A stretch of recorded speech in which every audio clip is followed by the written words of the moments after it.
Charon राज हत्याकांड। केरल में मृत्युदंड पाने वाली सबसे कम उम्र की महिला ग्रीष्मा कौन है? ग्रीष्मा शेरोन के साथ अपने रिश्ते को खत्म करना चाहती थी क्योंकि उसकी सगाई किसी और व्यक्ति से हो चुकी थी, लेकिन शेरोन ने मना कर दिया, जिसके बाद ग्रीष्मा ने उसे मारने की साजिश रची। 24 वर्षीय ग्रीष्मा केरल में मृत्युदंड पाने वाली सबसे कम उम्र की महिला बन गई, जब न्यायटिनकारा अतिरिक्त सत्र न्यायालय ने सोमवार को शेरोन राज हत्याकांड में उसे सजा सुनाई। ग्रीष्मा को अक्टूबर 2022 में अपने लंबे समय के प्रेमी शेरोन राज को कीटनाशक युक्त हर्बल दवा का उपयोग करके जहर देने का दोषी पाया गया था। ग्रीष्मा को 31 अक्टूबर 2022 को गिरफ्तार किया गया था। उसके बाद उसकी मां और चाचा को भी गिरफ्तार किया गया, जो हत्या की साजिश रचने में शामिल थे। ग्रीष्मा शेरोन राज हत्याकांड में दोषी है। उसने वर्ष 2022 में अपने प्रेमी की हत्या कर दी थी। वह कन्याकुमारी के एक निजी कॉलेज में साहित्य की छात्रा थी। ग्रीष्मा करीब 1 साल तक हिरासत में रही, जब तक कि केरल उच्च न्यायालय ने 25 सितंबर 2023 को उसे जमानत नहीं दे दी। वह केरल में मौत की सजा पाने वाली सबसे कम उम्र की महिला है। शेरोन राज हत्याकांड क्या है? ग्रीष्मा ने तमिलनाडु के कन्याकुमारी जिले के एक निजी कॉलेज में साहित्य की पढ़ाई की थी। पीड़िता शेरोन राज तिरुवनंतपुरम जिले के परसाला की रहने वाली थी। वो उसी कॉलेज में बीएससी रेडियोलॉजी की अंतिम वर्ष की छात्रा थी।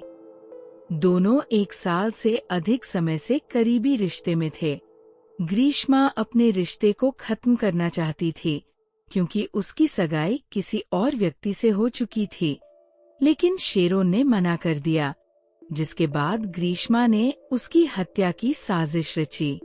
14 अक्टूबर 2022 को जब शेरोन ग्रीष्मा के घर ग्रीष्मा से मिलने गई, तो उसने उसे एक आयुर्वेदिक काढ़ा दिया, जिसमें उसने कीटनाशक मिला दिया था। शेरोन ने काढ़ा पी लिया और अगले 11 दिनों तक वो आईसीयू में अपनी जान की लड़ाई लड़ता रहा। उसके बाद उसके अंगों ने काम करना बंद कर दिया।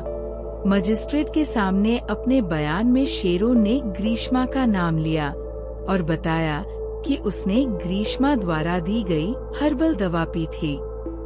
चूंकि उसे ग्रीष्मा की हरकत पर संदेह था, इसलिए उसने पीने से पहले उसका वीडियो भी रिकॉर्ड किया था। बाद में फोरेंसिक विश्लेषण ने काढ़े में कीटनाशक की मौजूदगी की पुष्टि की। आगे की जांच के दौरान ग्रीष्मा की भूमिका के सबूत मिले। पुलिस ने 25 जनवरी 2023 को एक विस्तृत आरोप पत्र दायर किया। मुकदमे के दौरान 95 से अधिक गवाहों की जांच की गई, जो 15 अक्टूबर 2024 को शुरू हुआ और 3 जनवरी 2025 को समाप्त हुआ। ग्रीष्मा के खिलाफ क्या आरोप है?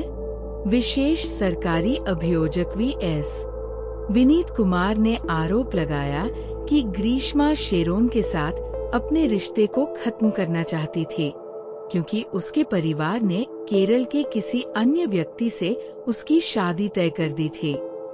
बाद में ग्रीष्मा ने अपने चाचा निर्मल कुमारन नायर, तीसरे आरोपी, और अपनी मां के साथ मिलकर शेरोन की हत्या की योजना बनाई। अदालत ने नायर को 3 साल कैद की सजा सुनाई। ग्रीष्मा पर आईपीसी के तहत कई आरोप लगाए गए, जिनमें शामिल हैं धारा 302, हत्या धारा 364, हत्या करने के इरादे से अपहरण धारा 328, जान को नुकसान पहुंचाने के इरादे से जहर देना धारा 203, गलत जानकारी देकर न्याय में बाधा डालना। अदालत ने क्या कहा? न्यायाधीश ने कहा कि ग्रीष्मा ने ऐसा समय चुना जब उसका परिवार बाहर था और उसने जहर इस तरह से दिया कि उसका पता लगाना मुश्किल हो गया। उसने हत्या की योजना सावधानी पूर्वक बनाई थी। शेरोन को धोखा देने और ये सुनिश्चित करने के लिए हर अवसर का लाभ उठाया कि उसकी हरकतें छिपी रहें। जहर देकर हत्या का ये मामला ग्रीष्मा ने बेहद गोपनीयता से किया। उसने वह समय चुना जब उसके माता पिता और चाचा घर से बाहर थे। शेरोन ने PW2 को बताया था कि ग्रीष्मा ने उसे सेक्स के लिए वहां जाने के लिए कहा है। उसने कल रात लंबी कॉल करके उसे अपनी मीटिंग के बारे में आश्वस्त किया था। उसने उसे गुप्त उद्देश्य से विश्वास में लिया। अपराध करने की उसकी तैयारी गुप्त और धोखेबाज थी। जज ने कहा, आपराधिक कृत्यों के लिए सजा सुनिश्चित करना राज्य की जिम्मेदारी है। ग्रीष्मा के मना करने के बावजूद शेरोन द्वारा संदिग्ध जूस का वीडियो रिकॉर्ड करने जैसे सबूत बताते हैं कि उसे संदेह था कि कुछ गड़बड़ है। शेरोन ने 11 दिनों तक बिना पानी की एक बूंद पिए अपनी जिंदगी के लिए संघर्ष किया, कोर्ट ने कहा। कोर्ट ने ये भी कहा कि शेरोन द्वारा शारीरिक शोषण के दोषी के दावे में सबूतों की कमी थी। इसके विपरीत शेरोन ने कभी भी किसी संदेश या संचार में उसे दोषी नहीं ठहराया। जबकि शेरोन अभियुक्त के प्रति प्रतिबद्ध थी, वह उसी समय अपने मंगेतर के संपर्क में थी।